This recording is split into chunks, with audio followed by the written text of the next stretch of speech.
Emma. Our next presenter tonight is 7th grader Curran Stockton and is here to talk to you tonight about trends, how they spread and why they're spread. Give it up for Curran.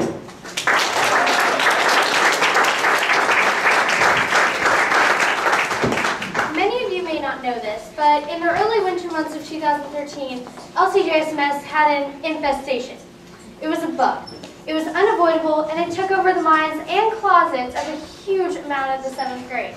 Vineyard Vine Shep shirts were everywhere. My name is Curran Stockton, and for the past 8 months, I've been researching trends, how they start and end, and how they work. Vineyard Vine Shep shirts, and all things Malcolm Gladwell. Why Gladwell? Because Gladwell is the one who inspired this talk. His novel, The Tipping Point, How Little Things Can Make a Big Difference, opened my eyes to the fact that there are trends all around me, and how a small spark can set the nation on fire. The research I've conducted, and the majority of this speech today, applies Gladwell's observations on trends to trends in the middle school world.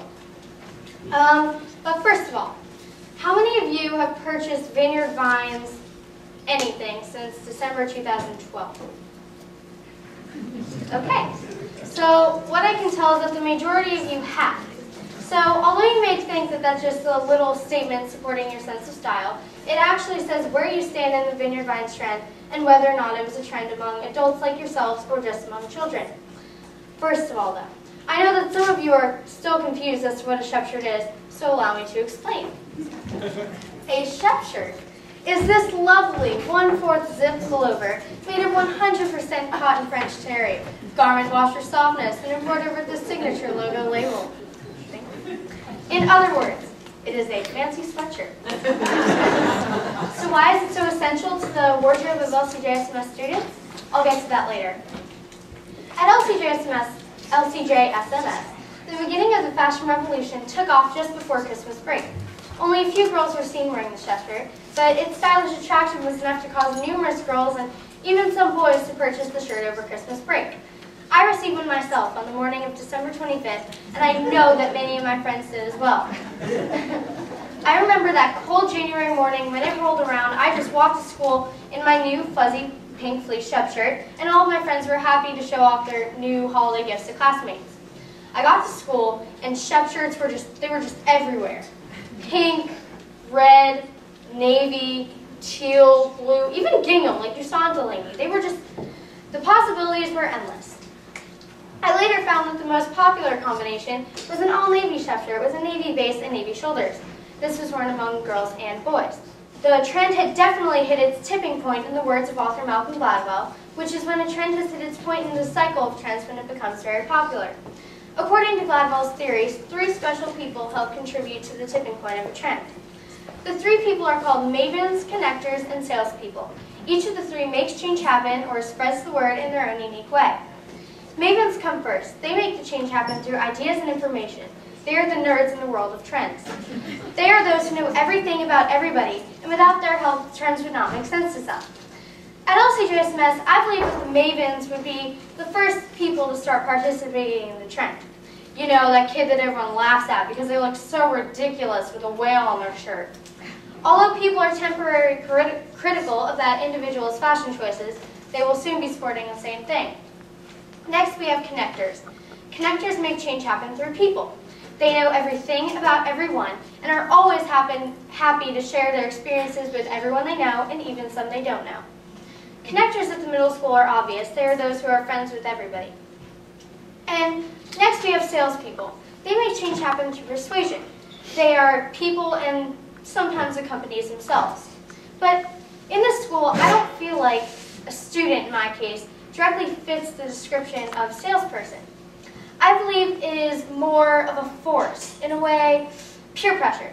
The fact that all of your friends have something that you do not is enough to cause one insecure middle school girl to go out and buy it all for themselves. I believe that with salespeople, it is kind of tricky because it's not always a person like it is in the school. One day after school, I randomly asked 50 7th grade girls whether or not they owned a Shep shirt. The results came out exactly 50-50. 25 girls said that they did not own a Shep shirt, and 25 said they did. It sounds accurate enough, but here comes the twist. All the girls who said they did own a Shep shirt were just kind of like, But all the girls who said that they did not own a sweatshirt seemed almost ashamed, and one even demanded why I was asking her such a question. Why was she so insecure about one question? I mean, it's just a shirt. Or is it? Today, we are in middle school. Well, at least the children in TED are. And middle school, I believe, is that time where sometimes if you don't fit in among your friends, you can have a large decrease in morale. I believe that with middle school students, they like to follow trends the most because if you're in a trend, you'll always be part of something, even if you don't have the greatest group of friends. You'll always be included because people around the town, city, state, and even nation will all be taking part in something that you will be part of as well. I have felt this feeling way too many times to count, and I recall when I was on the first day of kindergarten, way back when Curran was a 5-year-old. I walked into school the second or third day of school, and I found that a bunch of my friends had these cute little plush dogs in these little bags with a puppy pun like Bark Jacobs or Chewy Vuitton stitched onto the side. I instantly fell in love with these little dogs, as many 5-year-olds would. So within a matter of days, I had one for myself, and I played it with my friends at recess. And looking back, I now realize that I did not need this toy because I just had so many more Build-A-Bear creations and Care Bears and all these other plush nonsense back at home. So what was so special about this little toy? It was something that me and all of my friends shared. I was following the trend, and I continue to follow trends for years and years and years after that, but only a couple remain in my memory today. Trends occur everywhere. They are inevitable. And I believe that with trends, they take a major effect on middle school lives especially. And I've been thinking, why is that? Well, I believe this is based off of what I have said earlier. LCJSMS is home for the students in the awkward age where you constantly feel a need of being accepted by all the people around you. And I believe that this says a lot about teenagers today and their perspective on the world. I think that it says that some teenagers view life as one big contest for who can have the most of what, or who could follow the trends the most, or blah, blah, blah. And I believe that you adults out there have followed trends too. Don't deny it. I can see the smirks creeping up your faces. And I know for a fact that some of you moms were not the first in your bar method class to go out and buy those Lululemon yoga pants. And I mean, let's be honest, in 30 years, those Lulus aren't going to look so good anymore. So why do you follow trends? Is it still that middle school peer pressure? I mean, I know you all cringe at the term peer pressure, but is this true? I mean, why else would you follow trends?